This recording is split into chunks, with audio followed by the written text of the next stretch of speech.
Hello जी। कैसे हैं आप? स्वागत है आपका एक और नए वीडियो में, जहां हम सीखेंगे लारावल के अंदर कंपोनेंट्स के बारे में।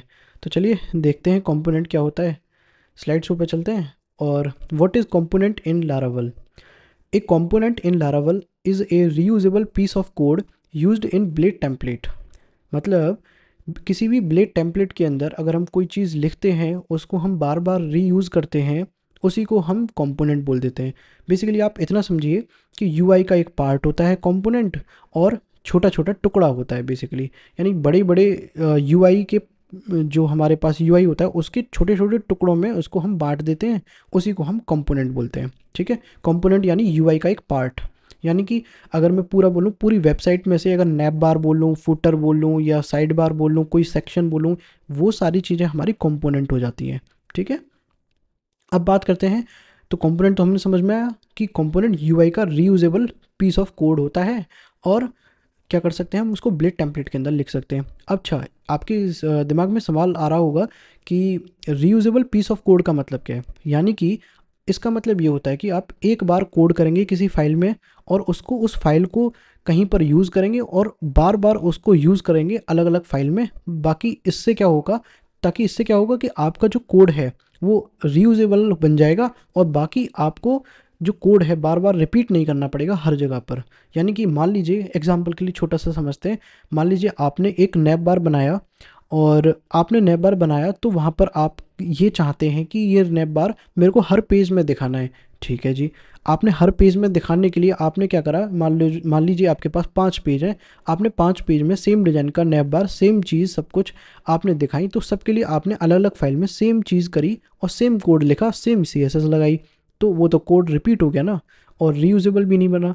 तो हमने क्या करा, एक फ़ाइल बनाई, वहाँ पर हमने एक नैब बार बनाया, उसको डिज़ाइन कर लिया, उसी फाइल को अलग अलग फाइल में इंक्लूड करा लिया, बेसिकली यूज़ कर लिया। उससे क्या हो गया, हमारा कोड बच गया, कोड रिपीट नहीं हुआ। तो बस ठीक है। इसी का ही सेकंड पॉइंट ये बोल रहा है कि it helps you to avoid repeating HTML and logic in multiple places. मतलब कि ये आपको बचाता है आपके कोड को रिपीट करने से। रिपीटिंग अवॉइड करता है HTML और लॉजिक, जहाँ पर भी होगा, जहाँ पर आपने HTML का कोड लिखा है या लॉजिक का कोड लिखा है, वो रिपीट करने से बचाता है। ठीक है जी, ये भी समझ में आ गया। कंपोनेंट हमको ये भी फ़ायदा देगा। ठीक है जी, हम बात करते हैं आगे। Component make your code cleaner, organised and maintainable. देखिए, कंपोनेंट आपके कोड को क्लीन भी बनाएगा, मेंटेनेबल भी बनाएगा और ऑर्गेनाइजेबल भी बनाएगा। यानी कि ये तीनों काम करेगा। अच्छा, यहाँ आगे बढ़ने से पहले हम ये तीन जो हमने पॉइंट अभी देखे हैं, तो आप रिलेट कर पा रहे होंगे। लास्ट वीडियो में मैंने सबव्यू के बारे में बताया था लारावल के अंदर, तो वो भी यही काम कर रहा था कि वो भी एक रीयूजेबल यूआई का पार्ट है, और वो भी हमको सेपरेट करता है यूआई और लॉजिक को। ठीक है, और वो भी क्लीन, ऑर्गेनाइज्ड और मेंटेनेबल बनाता है हमारे जो कंपोनेंट है, तो कोड को। तो अब फ़र्क क्या है बेसिकली, तो हम कंपोनेंट क्यों यूज़ कर रहे हैं जब हमारे पास ऑलरेडी एक सबव्यू है, तो कंपोनेंट क्यों यूज़ करना है? ठीक है, तो अभी हम इसका ही आंसर देखेंगे कि कब हमको व्यूज़ यूज़ करना है, कब हमको कंपोनेंट यूज़ करना है। ठीक है, तो देखते हैं difference between subview and component. Basically, Laravel component are reusable UI blocks with optional logic via PHP class, ideal for dynamic and clean separation of view and logic. अब देखिए, इसको बहुत सिंपल लैंग्वेज में समझते हैं। बेसिकली ये बोल रहा है कि जो लारावेल का आप कंपोनेंट यूज़ कर रहे होगे, वो एक यूआई का रीयूजेबल पार्ट तो है, यूआई का ब्लॉक तो है, छोटा सा टुकड़ा तो है वो, जिसके साथ हमारे साथ एडिशनल एक चीज़ जुड़ गई यहाँ पर, पीएचपी क्लास। यानी यहाँ पर आपको एक पीएचपी की क्लास दी जाएगी जहाँ आप अपना लॉजिक लिख सकते हैं, ideal for dynamic and clean separation of view and logic. जिससे क्या होगा, डायनेमिक बन जाएगा आपका जो कंपोनेंट है, और क्लीन सेपरेशन हो जाएगा आपका व्यू और लॉजिक के बीच में। ठीक है जी, यानी कि हमने ये समझा कि अगर हम कंपोनेंट यूज़ कर रहे हैं, तो हम क्या कर रहे हैं, बेसिकली एक एक्स्ट्रा चीज़ हमारे पास आ गई है जो कि हमारे पास सब व्यू के अंदर नहीं है, जो कि है लॉजिक। ठीक है, अभी हम आगे बात करते हैं।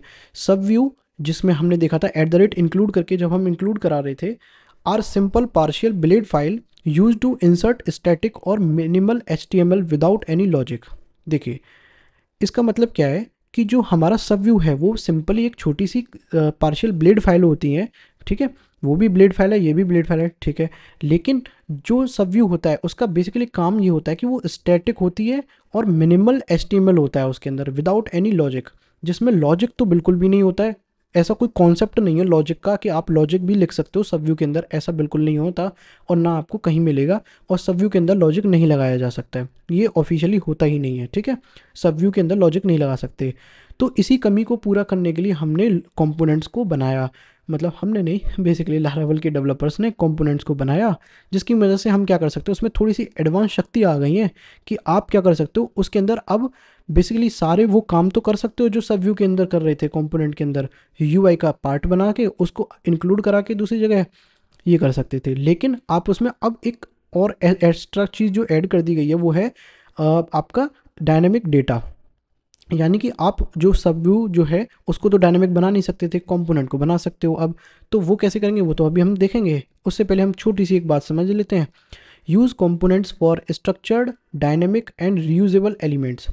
कंपोनेंट्स आप कब यूज़ करेंगे, स्ट्रक्चर्ड डायनेमिक और रीयूजेबल एलिमेंट्स को जब आपको बनाना होगा। बेसिकली जब आप डायनेमिक कंपोनेंट बना रहे हैं कंपोनेंट्स यूज़ करिए।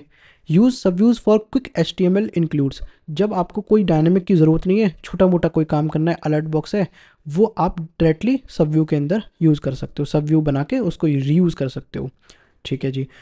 कंपोनेंट बना सकते हो, डायनेमिक बना सकते हो, ठीक है। तो ये हमने देखा कि डिफरेंस क्या होता है सब व्यू और कंपोनेंट्स के अंदर, और कब हम यूज़ करते हैं सब व्यू को और कब हम कंपोनेंट को यूज़ करते हैं। अगर आपको एडवांस करना है तो कंपोनेंट, नहीं तो सिंपली विदाउट एनी लॉजिक तो सब व्यू पे जाएंगे। बात करते हैं नेक्स्ट पे। तो इसी से हम बोलते हैं कि वाई यूज़ कंपोनेंट, कंपोनेंट क्यों यूज़ करते हैं। तो रीयूजेबिलिटी उसका पहला रीज़न है, right once use many times.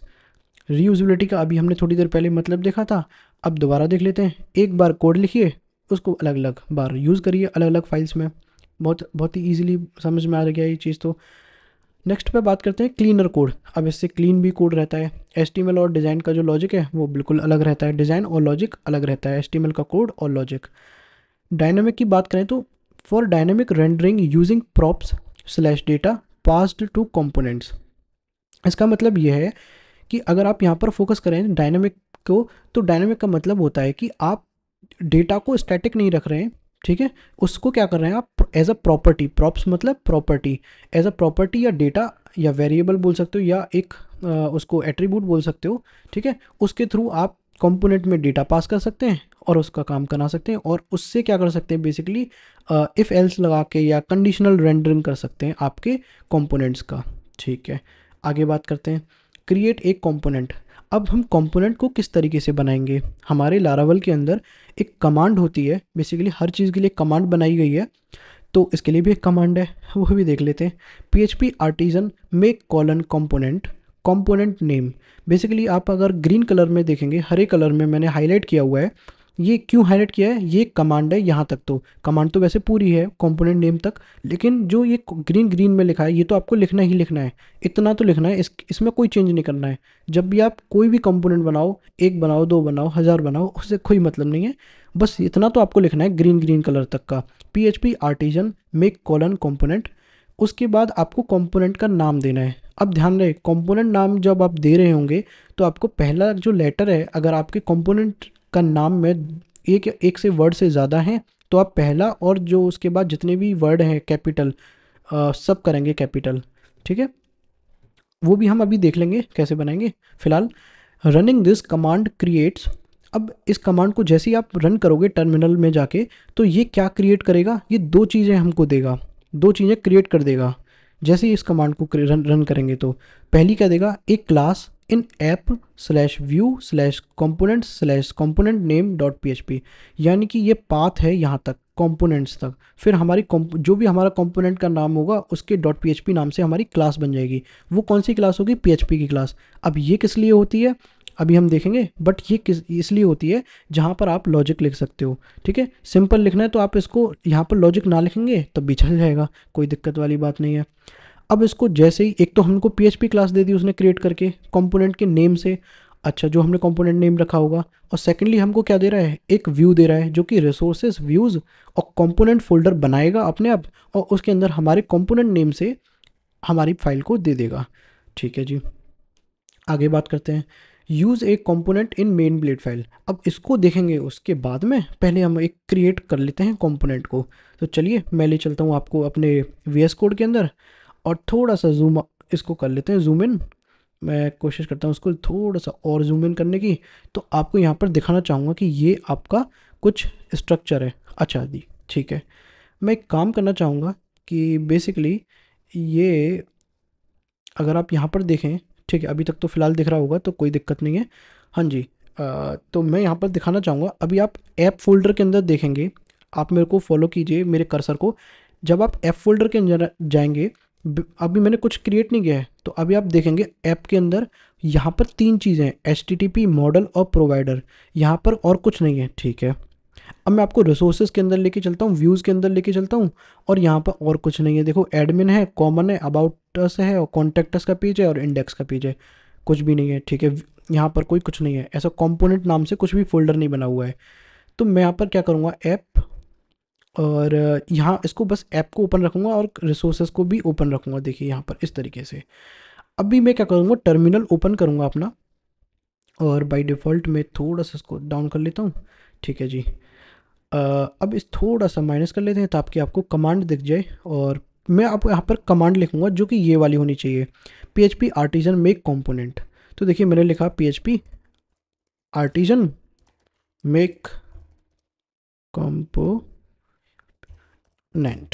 देखिए यहाँ तक मैंने लिखा PHP artisan make colon component, ठीक है, स्पेस देंगे, और अब आप अपने कंपोनेंट का नाम रखेंगे। मैं रखना चाहता हूँ अलर्ट, ठीक है। मैं अलर्ट कंपोनेंट बनाना चाहता हूँ। अभी देखिएगा, मैं एक और एग्जांपल लेके बताऊंगा कि अगर आपके पास माई ऐसे करके होता या 2 ऐसे शब्द होते तो आप ऐसे कर सकते थे, वो भी हम आगे देख लेंगे। फिलहाल हम अलर्ट के साथ जाना चाहते हैं, तो ठीक है। मैं जैसे ही इसको लिखकर एंटर करूँगा, देखिए ध्यान रखिए, ये ओके, ये क्या हो गया, कोई बात नहीं। ये जो अलर्ट है बेसिकली हमारा कंपोनेंट का नाम है। जब भी आप कंपोनेंट का नाम बना रहे होंगे तो आपको स्मॉल लेटर ए नहीं रखना है, यहाँ पे आपको कैपिटल से ही स्टार्ट करना है। आप कुछ भी रख सकते हो, मान लीजिए आपने लिखा लॉगिन फॉर्म, तो लॉगिन का L कैपिटल और फॉर्म का F कैपिटल, या साइन अप फॉर्म या रजिस्टर फॉर्म या नेव बार, तो कैपिटल रखना है सबसे पहला जो वर्ड है। और अगर एक से ज़्यादा वर्ड है तो हर वर्ड को कैपिटल को रखना है, हर लेटर को बेसिकली, ठीक है। अब बात करते हैं एंटर करने की, तो मैं एंटर करूंगा। अब देख सकते हो यहाँ पर इन्फो कंपोनेंट क्रिएटेड सक्सेसफुली और व्यू क्रिएटेड सक्सेसफुली। अब इसने, मैंने जैसे आपको बताया यहाँ पे कि ये जैसे ही आप क्रिएट करोगे तो ये 2 चीज़ बना के देगा, एक क्लास बनाएगा PHP की और एक व्यू बनाएगा। तो चलिए, इसने यहाँ पर तो बता दिया कमांड में, तो मैं क्या करूँगा, यहाँ से इसको हटाऊँगा अभी टर्मिनल को, और यहाँ पर हम आएंगे तो आप ऐप के अंदर जाएंगे। अब थोड़ा सा मैं आपको बड़ा करके दिखाता हूँ इसको, फ़ॉन्ट को। तो आप यहाँ पर देख सकते हो, देखिए देखिए देखिए, यहाँ पर आपको अच्छा नज़र आ रहा होगा आपको व्यू नाम से। तो देखा आपने, यहाँ पर व्यू नाम से आपकी एक फ़ोल्डर बन चुका है, और उसके अंदर एक कंपोनेंट नाम से भी फ़ोल्डर बन चुका है, और उसके अंदर हमारा alert.php नाम से क्लास बन चुकी है। थोड़ा जूम आउट कर लेते हैं, यहाँ पर थोड़ा सा आपको दिख जाएगा, ठीक है, ठीक है जी। और मुझे लगता है कि यहाँ पर मैं इसको थोड़ा सा, we will go with 16, and तब मैं थोड़ा सा इसको जूम करूँगा, तो अब आप यहाँ पर देख सकते हैं इस कोड को, ठीक है। अभी इस फाइल पर हम वापस आएंगे। फिलहाल अभी आप देखिएगा यहाँ पर व्यू के अंदर कंपोनेंट्स के अंदर alert.php नाम से फाइल बन चुकी है, ठीक है। ये ऑटोमेटिक बनी है, क्रिएट करी है जो लारावल ने, जैसे हमने कमांड दी थी, ठीक है। अभी देखते हैं कि क्या हमारे पास रिसोर्सेज के अंदर, व्यूज़ के अंदर कुछ आया। हाँ जी आया। देखिए कंपोनेंट्स नाम से एक फ़ोल्डर बन चुका है, उसके अंदर हमारे पास एक alert.blade.php वाली फ़ाइल आ चुकी है। उसके अंदर एक कुछ बाय डिफ़ॉल्ट कोड है जिसको हम बिल्कुल हटा देंगे। हाँ जी, हम अपना शुरू से करेंगे, कोई दिक्कत वाली बात नहीं है, ठीक है। तो हमने देखा हमने किस तरीके से कंपोनेंट को क्रिएट किया, और किस तरीके से कंपोनेंट क्रिएट करने पर हमारे कमांड के थ्रू 2 चीज़ें जनरेट हुई, एक PHP की क्लास जनरेट हुई और एक हमारा कंपोनेंट्स के अंदर व्यू जनरेट हुआ जो कि हमारा अलर्ट नाम से आ गया, ठीक है। अब आप ध्यान से देखेंगे तो ये रिसोर्सेज के अंदर, व्यूज़ के अंदर, कंपोनेंट्स के अंदर alert.blade.php है। अब जो ये alert.blade.php वाली फाइल है, यही हमारा एक्चुअल कंपोनेंट है। हाँ जी, यही कंपोनेंट है, हाँ, इसी को ही हम कंपोनेंट बोलते हैं। ये जो ऐप के अंदर, व्यू के अंदर और कंपोनेंट के अंदर alert.php वाली फाइल है जहाँ पर ये लॉजिक सा लिखा हुआ है, ये बेसिकली कंपोनेंट का लॉजिक वाला पार्ट है। अभी हम उसको भी नहीं देखेंगे। फिलहाल हम यहाँ पर क्या करते हैं, अभी हमने ये पढ़ा था कि कंपोनेंट बेसिकली इसलिए होते हैं इसलिए हम यूज़ करते हैं ताकि हम किसी भी यूआई के पार्ट को हम रीयूज़ कर सकते हैं। तो चलिए यहाँ पर भी वो चीज़ करके देख लेते हैं। अब हमने जो alert dot blade dot P H P बनाया है, यहाँ पर आप देख सकते हैं अलर्ट डॉट लेफ्ट साइड में alert dot blade dot P H P, जो कि रिसोर्सेज व्यूज़ और कंपोनेंट्स के अंदर है। यहाँ पर हम कुछ यूआई बनाते हैं। बेसिकली मैंने अब ज़्यादा टाइम वेस्ट नहीं करेंगे सी एस एस वगैरह पे, क्योंकि हमारा वो पार्ट नहीं है। फिलहाल हम क्या करते हैं, एक लेते हैं डिव, ठीक है, और यहाँ पर मैं लिखूँगा मान लीजिए हेलो हाउ आर यू, ठीक है, बस मैंने इतना लिखा, ठीक है जी, बस मैंने इतना लिखा है, हाँ जी। अब मैं क्या करूँगा, इसकी कंपोनेंट वाली फाइल को बंद कर दूंगा, ठीक है। मैं वापस आऊँगा रिसोर्सेज के अंदर, व्यूज़ के अंदर, और कंपोनेंट के अंदर alert dot blade dot P H P को ओपन करूँगा, तो मेरे पास ये इस तरीके से यूआई बन के रेडी हो गया। सपोज करो आपने यहाँ पर एक यूआई बना लिया है, कोई भी यूआई हो सकता है, नैप बार हो सकता है, फॉर्म हो सकता है, कोई कोई किसी भी तरीके का अलर्ट बॉक्स हो सकता है, कुछ भी हो सकता है यहाँ पे, ठीक है, जैसी आपकी रिक्वायरमेंट है उसके अकॉर्डिंग। अब हम चलते हैं यहाँ पर, क्रिएट तो कर लिया, अब इसको यूज़ कैसे करेंगे।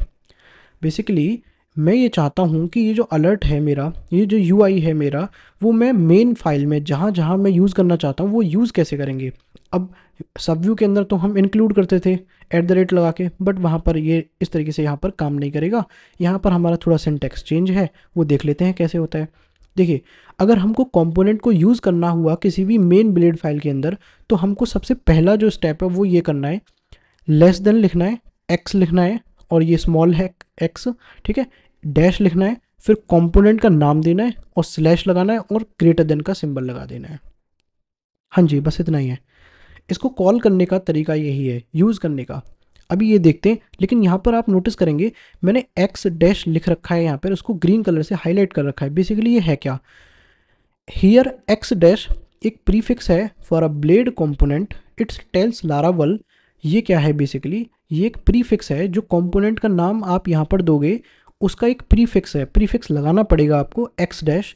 ये क्या बताता है लारावल को कि render this as a component, यानी कि जो आपने कंपोनेंट का फाइल का नाम आप यहाँ पर दोगे उसको एज ए कंपोनेंट रेंडर करना है।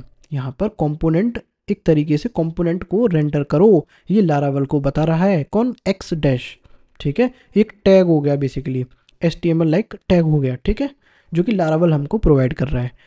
अब देखते हैं, इफ़ पासिंग प्रॉप्स या data from main blade file to component. अब हम डेटा को बाद में पास करेंगे, फिलहाल अभी इतना देख लेते हैं यूज़ करके।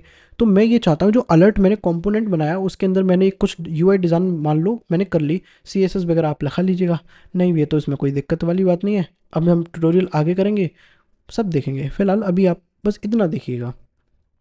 अभी आप इतना मान के चलिएगा, यहाँ पर एक कोई CSS लगी हुई है और एक यूआई बना हुआ है, ठीक है, बस इतनी चीज़। अब हम क्या करना चाहते हैं कि अलर्ट वाली चीज़ को हम इंडेक्स पे आएंगे, और देखिए यहाँ पर आप बिल्कुल इसको हटा देता हूँ कि आपको कैसे यूज़ करना है। मैंने पहले से लिख रखा है, लेकिन आपको शुरू से दिखाना चाहता हूँ कि किस तरीके से लिख सकते हैं उसको, ठीक है। देखिए, अब जैसे हमको ये बोल रहा था कि एक्स डैश लगाना ज़रूरी है, तो वो कैसे लिखेंगे, सिंटेक्स कैसे लिखेंगे। देखिए, अब आपको यहाँ पर थोड़ा सा मैं इसको थोड़ा सा ऐसे कर देता हूँ, और यहाँ पर आपको, मुझे लगता है अब आपको प्रॉपर दिख रहा होगा, ठीक है। मैं और बड़ा करूँगा तो उससे ये होगा ना, थोड़ा सा ना प्रॉब्लम ये हो जाएगी कि आपको कोड कम दिखेगा। बेसिकली ये लेफ्ट राइट मुझे बार बार स्वैप करना पड़ेगा, बट यहाँ से आपको मुझे लगता है एक मिनिमल, अगर आप फुल स्क्रीन पे देख रहे होंगे तो आपको क्लियरली दिखेगा, यहाँ पे कोई दिक्कत नहीं आएगी, ठीक है। तो देखिए, मैं चाहता हूँ पहले, सबसे पहले मैं आपको terminal, new terminal, PHP artisan serve, पहले वेबसाइट को स्टार्ट करते हैं और देखते हैं वेबसाइट हमारी दिख कैसी रही है बेसिकली, ठीक है।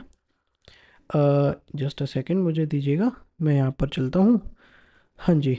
और ये देखिए, दिस इज़ इंडेक्स पेज लिखा हुआ है और ये हमारा नैप बार आ रहा है, ठीक है, नैप बार यहाँ से आ रहा है इंक्लूड से। अभी आप इसको इग्नोर करिए, लास्ट वीडियो का पार्ट है।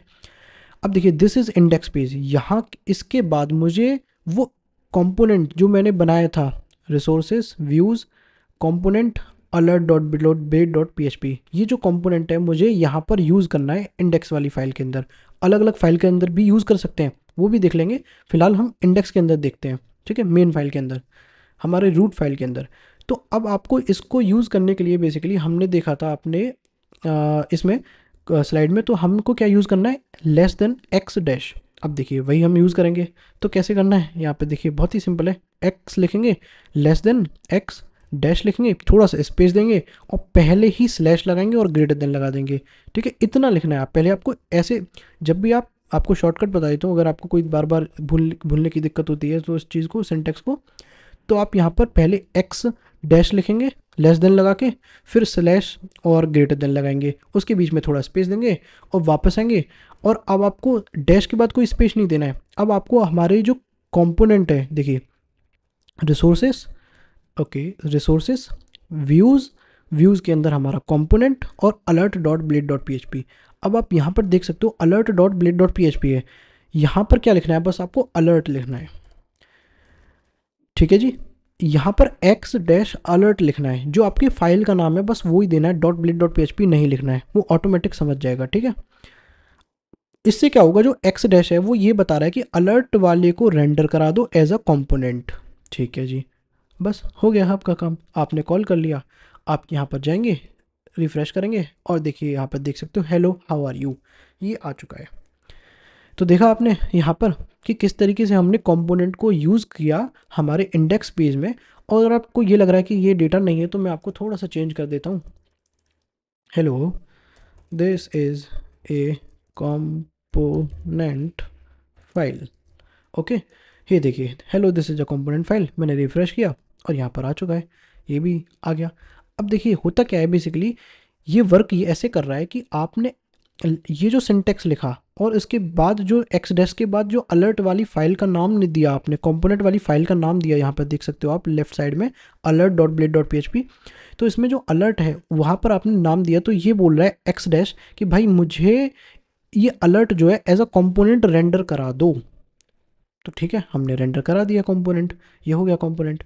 ठीक है जी, अब बेसिकली होता क्या है, अगर आप यहाँ पर देखें तो ये एक स्टैटिक फाइल है।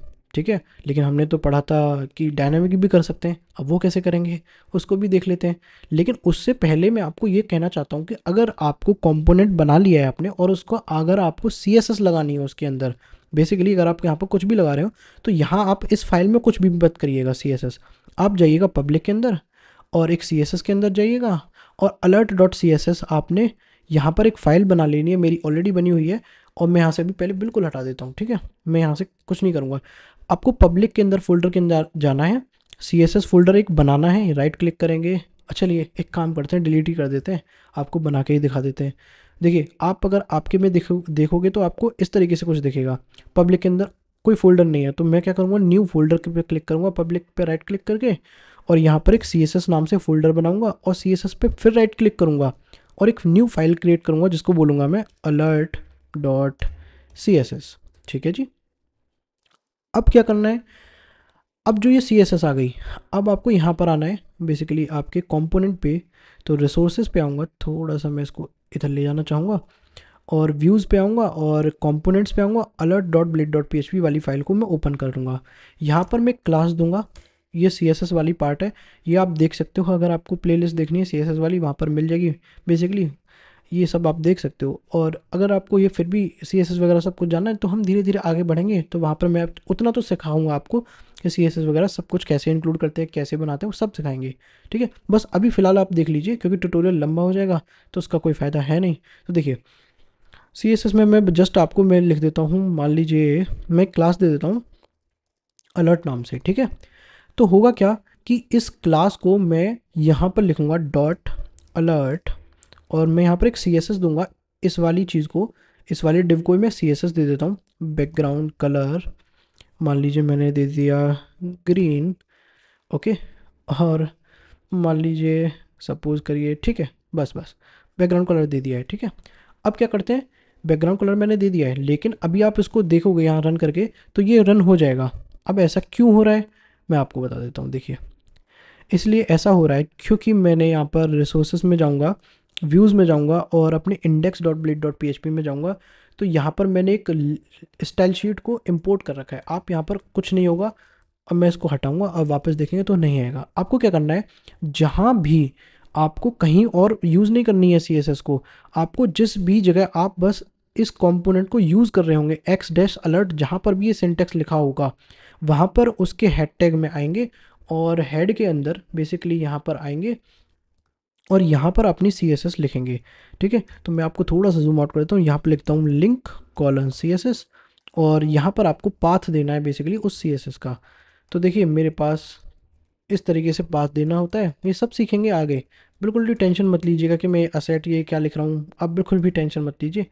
बस अभी अभी आप इसको फॉलो करिए, CSS अलर्ट डॉट CSS। अब क्या हो जाएगा, वो जो हमने पब्लिक के अंदर CSS फोल्डर के अंदर अलर्ट डॉट CSS लिखी थी, ये फोल्डर और ये फाइल यहाँ पर लिंक हो जाएगी, और ये CSS यहाँ अप्लाई हो जाएगी इस वाले कंपोनेंट पर। तो मैं रिफ्रेश करूँगा तो देखिए यहाँ पर आ चुका है, तो CSS अप्लाई हो चुकी है। ठीक है जी। अब होता क्या है बेसिकली, यहाँ पर क्या है कि मैं आपको एक चीज़ और दिखाना चाहूँगा डायनामिक किस तरीके से करते हैं। तो देखिए मैं आपको पहले ले चलूँगा बूटस्ट्रैप पर, और यहाँ यहाँ तक आप आपका आइएगा, और मैं यहाँ पर अगर देखना चाहता हूँ, हाँ जी ठीक है, फिलहाल मैंने बूटस्ट्रैप की लिंक हटा रखी है। ठीक है, मैं यहाँ पर क्या करना चाहूँगा, एक बूटस्ट्रैप का रेडीमेड एक अलर्ट बॉक्स लेना चाहूँगा, जो कि मुझे मिलेगा यहाँ पर। और मैं इसका जो अलर्ट है वो कुछ इस तरीके से मैं यहाँ पर ले लूँगा, और इसको यहाँ पर आऊँगा, और मेरा जो अलर्ट वाले जो कंपोनेंट बनाया था हमने, यहाँ पर आके पेस्ट कर देंगे। ठीक है जी। अब मैं यहाँ पर क्या चाहता हूँ, अलर्ट अलर्ट सपोज करिए मैंने लिखा सक्सेस, और अभी के लिए रोल हटा देता हूँ, और मैंने लिखा लॉग्ड इन सक्सेसफुली। ठीक है जी, बस मैंने इतना लिखा। ओके ठीक है जी। अब देखिए यहाँ पर क्या हो रहा है, मान लीजिए मैंने इस तरीके से लिखा, और मैं इसको रिफ्रेश करता हूँ तो देखिए इस तरीके से आ रहा है कुछ। अब मैं यहाँ पर क्या चाहता हूँ, ये तो मैंने CSS लगा रखी है इसलिए आ रहा है इस तरीके से। ठीक है, मैं CSS 1 मिनट के लिए हटाऊँगा यहाँ से, बस लिंक हटाया, बाकी CSS हटा ही नहीं है फाइल। ठीक है, CSS का जो मैंने लिंक लगा रखा था वो हटाया। देखिए लॉग्ड इन सक्सेसफुली तो आ रहा है, क्योंकि ये एज इट इज़ यहाँ पर प्रिंट कर देगा। बट मुझे क्या चाहिए कि जैसे ये सक्सेस है ये क्लास, अगर मैं इसको डेंजर करूँगा, ठीक है, तो यहाँ पर ये कुछ चेंज होना चाहिए, बट आ नहीं रहा है।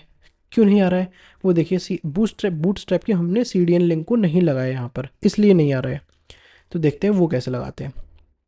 अभी इसका पार्ट है नहीं है, बट फिलहाल हम इसको इसलिए दिखा रहा हूँ ताकि मैं आपको डायनेमिक समझा पाऊँ। ठीक है, आपको बूटस्ट्रैप पर आ जाना है, और यहाँ पर राइट साइड में आना है, और यहाँ पर लिखा हुआ इंक्लूड वाया CDN। बस आपको पहली वाली जो CDN है उसको कॉपी करना है, और टाइटल के नीचे आके बस जस्ट आपको पेस्ट कर देना है इसकी CDN लिंक को, जो कि CSS फाइल होगी बूटस्ट्रैप की।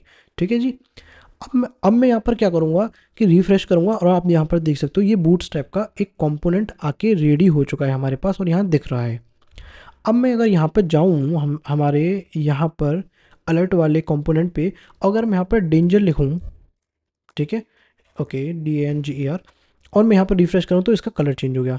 लेकिन ये तो क्या हो रहा है बेसिकली, अब देखिए रीयूजेबिलिटी का मतलब क्या हुआ, अगर आपको ये सब चीज़ें यहाँ, और डायनामिक का मतलब क्या हुआ, अगर आपको बार बार कंपोनेंट के अंदर आके ये चेंज करना पड़ रहा है तो।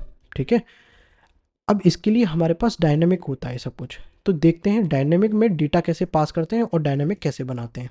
ठीक है, अब चलते हैं अपने स्लाइड पे, और हमने ये देख लिया कि यूज़ कैसे करना है। अब देखिए इफ़ पासिंग प्रॉप्स या डेटा, प्रॉपर्टीज़ या डेटा, या उसको आप प्रॉपर्टी या डेटा ना बोलकर आप उसको एट्रीब्यूट भी बोल सकते हो, या उसकी की वैल्यू पेयर में डेटा बोल सकते हो, कुछ भी बोल सकते हो। From main file to component, हमको क्या यूज़ करना है, एक्स कंपोनेंट नेम, ये तो जैसे था ऊपर वैसे यूज़ करना है उतना। तो उसके बाद जो नेम कंपोनेंट का नाम देंगे, और जो लेस देन और ग्रेटर देन, सॉरी स्लैश और ग्रेटर देन से पहले हमको एक attribute is equals to value, इस तरीके से हमको लिखना पड़ेगा। एट्रीब्यूट बेसिकली यहाँ पर क्या है, प्रॉप्स बोल सकते हो एट्रीब्यूट को, या डेटा बोल सकते हो। ठीक है, उसकी वैल्यू यहाँ पर आ जाएगी। करके देखते हैं। देखिए अगर आपको इस तरीके से डेटा पास करना है, ठीक है जी, मैं आपको दिखाता हूँ यहाँ पर किस तरीके से। यहाँ पर आएंगे हम कंपोनेंट के पास, जहाँ हम कंपोनेंट को यूज़ कर रहे होंगे, यहाँ आएंगे, और अलर्ट के बाद देखिए इस तरीके से कुछ होगा। ठीक है, तो अलर्ट के बाद एक स्पेस देंगे, अलर्ट के T के बाद, ठीक है, और क्लोजिंग टैग के पहले। अब यहाँ पर आपको यहाँ पर क्या लिखना है, बेसिकली मैं ये चाहता हूँ, ये देखिए अलर्ट में ये अलर्ट टाइप है बेसिकली। ठीक है, अलर्ट टाइप है। अलर्ट टाइप क्या है इसका, सक्सेस हो सकता है, डेंजर हो सकता है। तो मैं यहाँ पर क्या चाहता हूँ, ये जो सक्सेस और डेंजर यहाँ पर और भी है प्राइमरी, तो ये मैं डायनामिकली पास करना चाहता हूँ यहाँ से, और to the blade file, to the blade component file. तो वो कैसे करेंगे, तो मैं यहाँ पर अलर्ट टाइप पास करना चाहता हूँ, तो अलर्ट टाइप की कुछ वैल्यू होगी जैसे डेंजर, सक्सेस। तो मैं यहाँ पर एक कंपोनेंट के साथ जो मैंने बना रखा है, यहाँ पे कंपोनेंट यूज़ कर रखा है, वहाँ पर क्या करूँगा, एट्रीब्यूट या प्रॉपर्टीज़ पास करूँगा। प्रॉपर्टीज़ और की वैल्यू पेयर में डेटा जाएगा, ठीक है। तो मैं प्रॉपर्टी में नेम लिखूँगा अलर्ट डैश और यहाँ पर लिखूँगा अलर्ट टाइप, ठीक है जी। अब ध्यान रहे अलर्ट टाइप इक्वल्स टू और डबल कोट और यहाँ पर उसकी वैल्यू, मान लीजिए मैंने लिखा सक्सेस, ठीक है जी। Alert type is equals to success. अब बहुत ध्यान से देखिएगा, अलर्ट डैश टाइप किया है मैंने, अंडरस्कोर नहीं लगाया है यहाँ पे। क्यों नहीं लगाया है? बेसिकली लारावल हमको अलाउड नहीं करता है कि यहाँ पर आप अंडरस्कोर लगाएं, क्योंकि वो हमको ये डेटा को अभी हमको एक बैकएंड के पार्ट में ले जाना पड़ेगा और पीएचपी फाइल में उसको एज अ प्रॉपर्टी पास करना पड़ेगा, ठीक है, पैरामीटर पास करना पड़ेगा। इसलिए वहाँ पर इसको कन्फ्यूजन ना हो और वो एरर देगा। आप करके ट्राई कर सकते हो, एरर आएगा और वो बिल्कुल भी सॉल्व नहीं होगा आपसे। क्यों? क्योंकि वो एरर इसीलिए ही आएगा। अगर आप सोचें कि उसको एरर को सॉल्व करने बैठेंगे तो ऐसा कुछ नहीं है, होगा नहीं, क्योंकि इस तरीके से आप कर ही नहीं सकते, लारावल अलाउड ही नहीं करता है। लेकिन अभी इसमें भी एक ट्विस्ट है, अभी आपको बताऊंगा। देखिए अलर्ट डैश टाइप मैंने, सपोज करो मान लो ये की है या एक प्रॉप्स है या प्रॉपर्टी है या इसको बोल सकते हो डेटा, इज इक्वल्स टू मैंने उसकी वैल्यू दे दी, ठीक है। अगर आप यहाँ पर जाएंगे सिंपली इतना लिखेंगे और यहाँ पर जाएंगे तब भी कुछ होने वाला नहीं है, क्योंकि हमने इसको यूज़ नहीं किया। बेसिकली यहाँ से तो हमने कंपोनेंट से मेन ब्लेड फाइल जो हमारी इंडेक्स थी, यहाँ से तो हमने डेटा को पास कर दिया हमारे अलर्ट वाले कंपोनेंट पे, लेकिन अलर्ट वाले कंपोनेंट पर आएंगे और यहाँ हमको वो रिसीव करने के लिए हमको क्या करना पड़ेगा, इस तरीके से ब्लेड सिंटैक्स को यूज़ करना पड़ेगा। जहाँ हमने देखा था ब्लेड सिंटैक्स क्या होता है, और ये हमको प्रिंट कराता है किसी भी वेरिएबल को, ठीक है। तो यहाँ पर हमको डॉलर और हमारे पास क्या था, टाइप। तो देखिए यहाँ पर अलर्ट टाइप, ये जो हमको की है ये देनी है। देखिए एक तो ये है, तो हमको यहाँ आना है और यहाँ पर ये देना है। लेकिन प्रॉब्लम क्या है, यहाँ पर आपको इसको दे नहीं सकते हो इस तरीके से डैश लगा के, यहाँ आपको टाइप लिखना पड़ेगा। यहाँ पर आपको कैमल केस को फॉलो करना पड़ेगा। ये जो अलर्ट डैश टाइप है ये ऑटोमेटिकली इस वेरिएबल में रिजॉल्व हो जाएगा, इस ऑटोमेटिक कन्वर्ट हो जाएगा यहाँ आकर। लेकिन अभी आप सोचो कि इस तरीके से लिखोगे और यहाँ अलर्ट टाइप की जगह इस तरीके से सक्सेस आ जाएगा, इस तरीके से नहीं आने वाला है। अभी आपको दिखा देता हूँ, एक एरर आएगा। देखिए क्या बोल रहा है, undefined variable dollar alert type. अब देखिए ये क्या आ गया, एक वेरिएबल का एक एरर आ गया कि भैया मुझे तो ये वेरिएबल मिला ही नहीं, डिफाइन ही नहीं है, अनडिफाइंड का एरर आ गया। अब ये क्यों आया है, बेसिकली हमने यहाँ से तो पास कर दिया अलर्ट टाइप को, ठीक है। अगर आप ये सोच रहे हो कि मैंने वैसा नहीं लिखा अलर्ट डैश और टाइप, तो ऐसा कुछ भी नहीं है। देखिए तब भी बोल रहा है अनडिफाइंड कांस्टेंट टाइप, अब ये कुछ मिला ही नहीं उसको। लीजिए अब ये इसलिए हो ये रहा है कि इस जो अलर्ट कंपोनेंट है इसको पता ही नहीं है कि ये अलर्ट टाइप का वेरिएबल कहाँ है, किस लिए है और कहाँ से आया। इसको बताने के लिए बेसिकली जब भी आप अपने कंपोनेंट में डेटा पास कर रहे होंगे एज अ ब्लेड फाइल कहीं से भी इस सिंटेक्स के थ्रू इस तरीके से, तो आपको हमने जो पीएचपी क्लास हमने देखी थी ऐप व्यू और कंपोनेंट के अंदर अलर्ट डॉट पीएचपी, ये जो उसने बना कर दी थी, अब ये काम यहाँ पर आ चुका है। अब क्या करेगा, ये मीडिएटर है बेसिकली, ठीक है। हमने देखा था डायनेमिक बनाना है तो हमारे पास एक पीएचपी की फाइल होती है, उससे हम डायनेमिक बना सकते हैं। यही काम कर रहा है डायनेमिक बनाने का। हाँ जी देखिए अब क्या है, बेसिकली ये अलर्ट टाइप है इज इक्वल टू सक्सेस। तो मेरी की ये है, वैल्यू ये है, मुझे यहाँ पर क्या करना है, बस इतना समझिए आपको, ये कंस्ट्रक्ट वाले फंक्शन के अंदर आना है। और ये कंस्ट्रक्ट क्या है, बेसिकली ये डिफ़ॉल्ट कंस्ट्रक्टर होता है, ठीक है। ये क्या करता है, हमारे मेंबर वेरिएबल को इनिशियलाइज करता है। अब ये इसमें इतना एडवांस मत जाइएगा, बस मैंने आपको बता दिया है, बस इतना ध्यान दीजिए। अभी आप इतना धीरे धीरे जैसे मैं करा रहा हूँ बस आपको वैसे फॉलो करिए, धीरे धीरे आप समझ जाएंगे। और जब आगे वीडियो फॉलो करेंगे हम तब समझ जाएंगे। बस अभी तक के लिए मुझे फॉलो करिए, बस जैसे मैं करा रहा हूँ। यहाँ पर आपको लिखना है पब्लिक, जो कि आपका एक्सेस मॉडिफायर हो गया, ठीक है। और यहाँ पर आपको एक वेरिएबल का डेटा टाइप पास करना है, जो कि हमारा हो जाएगा मान लीजिए स्ट्रिंग, क्योंकि हमारा डेटा स्ट्रिंग है, ठीक है। और यहाँ पर आपको आना है अपने वेरिएबल के पास, और ये देख सकते हो यहाँ पर एज अ डबल कोट के अंदर आप डेटा पास कर रहे हो, तो ये एक स्ट्रिंग डेटा है, ठीक है। तो इसलिए हम वहाँ पर स्ट्रिंग यूज़ कर रहे हैं, ठीक है। अब जो ये आपका अलर्ट टाइप है, ये हमारा यहाँ तो एक कैसा ट्रीट हो रहा है, यहाँ पर एक तरीके से प्रॉप्स या फिर प्रॉपर्टी या फिर हमारे पास एट्रीब्यूट या डेटा इस तरीके से ट्रीट हो रहा है। लेकिन जैसे ही आप यहाँ से पास करके इस क्लास में पास करोगे और इसके कंस्ट्रक्टर को पास करोगे एज इट इज़, तो यहाँ पर आपको डॉलर लिखना है। अब यहाँ पर ये क्या करेगा, डॉलर के साथ ये वेरिएबल की तरह ट्रीट करेगा। ठीक है, तो डॉलर आपको यहाँ पर लिखना है, देख लेते हैं यहाँ पर हमने क्या दिया, अलर्ट टाइप। ठीक है, तो ALERTTYPE। हाँ जी, यहाँ आपको कैमल केस को फॉलो करना है और यहाँ अगर आप डैश लगाएंगे तो बिल्कुल एरर आने वाला है। देखिए अलर्ट डैश टाइप, यहाँ पर एरर आ रहा है और ये अलाउ नहीं कर रहा है, बोल रहा है अनएक्सपेक्टेड टोकन डैश। मुझे नहीं पता भैया डैश क्या होता है। ठीक है, तो यहाँ पर आप कैमल केस को फॉलो करेंगे। बेसिकली होगा क्या, मैं आपको बता देता हूँ। जो आपने अलर्ट डैश टाइप लिखा है ऑटोमेटिकली कन्वर्ट हो जाएगा इस तरीके के वेरिएबल में।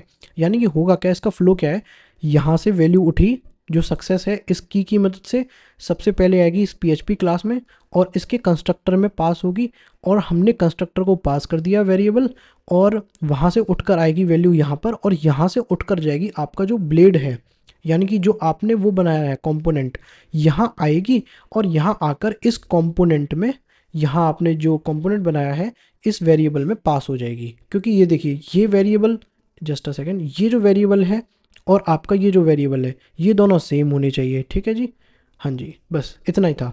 अब आपको सेव करना है। अब आप यहाँ पर आएंगे, रिफ्रेश करेंगे, हाँ जी आपका लॉग्ड इन सक्सेसफुली आ चुका है और ग्रीन कलर में आ रहा है क्योंकि हमारे पास यहाँ पर अब अलर्ट टाइप सक्सेस है। ठीक है जी, क्योंकि वहाँ से वैल्यू आ रही है सक्सेस, कहाँ से, यहाँ से। अगर मैं यहाँ पर डेंजर कर दूँ, वैल्यू चेंज कर देता हूँ DANGER, ओके, मैं देखता हूँ तो यहाँ पर रिफ्रेश करूँगा और देखिए चेंज हो गई।